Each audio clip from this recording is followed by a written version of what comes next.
Assalamualaikum warahmatullahi wabarakatuh. Nama saya Fatia Soleha, saya dari kelas 10 IPA 1. Saya akan mempresentasikan materi Bahasa Indonesia tentang teks eksposisi. Yang pertama, kalian harus tahu dulu apa arti dari teks eksposisi itu. Jadi, teks eksposisi adalah paragraf atau karangan yang terkandung sejumlah informasi dan pengetahuan yang disajikan secara padat, singkat, dan juga akurat. Lalu kita akan membahas tentang ciri-ciri teks eksposisi. Yang pertama, harus menjelaskan tentang informasi. Yang kedua, gaya informasinya itu harus mengajak.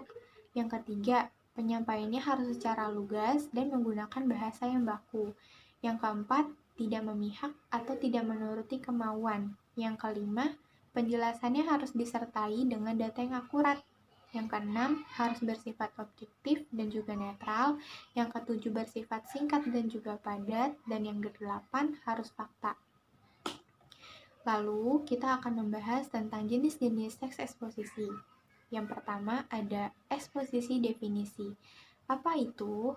Teks eksposisi definisi ini adalah paragraf eksposisi yang memaparkan definisi suatu topik tertentu berupa pengertian. Yang kedua ini adalah teks eksposisi proses. Eksposisi proses itu adalah langkah atau cara untuk melakukan sesuatu, bagaimana prosesnya, bagaimana langkahnya, atau tata cara untuk melakukan hal tersebut. Yang ketiga ada eksposisi klasifikasi, yaitu paragraf yang membagi dan mengkelompokkan ke dalam kategori masing-masing. Yang keempat ada eksposisi ilustrasi, yaitu teks yang memaparkan informasi dengan memberikan gambaran sederhana mengenai suatu topik. Lalu yang kelima ada eksposisi perbandingan. Eksposisi perbandingan ini adalah eksposisi yang gagasan utamanya disajikan dengan cara membandingkan dengan yang lain.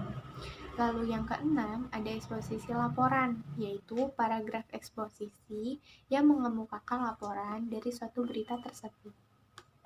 Lalu gimana sih cara menyusun teks eksposisi ini dengan baik dan benar?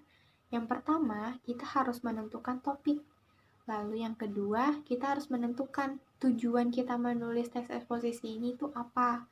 Lalu yang ketiga, kita harus memilih data yang sesuai dengan tema tersebut. Lalu yang keempat, kita harus membuat kerangka karangannya atau membuat kerangka teksnya. Lalu yang kelima, kita harus mengembangkan gagasan pokok dan juga mengembangkan gagasan penjelas dari suatu teks tersebut. Dan yang keenam, kita harus menuliskan teks eksposisi secara padu, baik dan juga benar. Kalian juga harus tahu nih, apa sih tujuan teks eksposisi itu? Jadi, tujuan teks eksposisi itu adalah untuk memaparkan atau menjelaskan informasi tertentu sehingga para pembacanya itu pengetahuannya bertambah.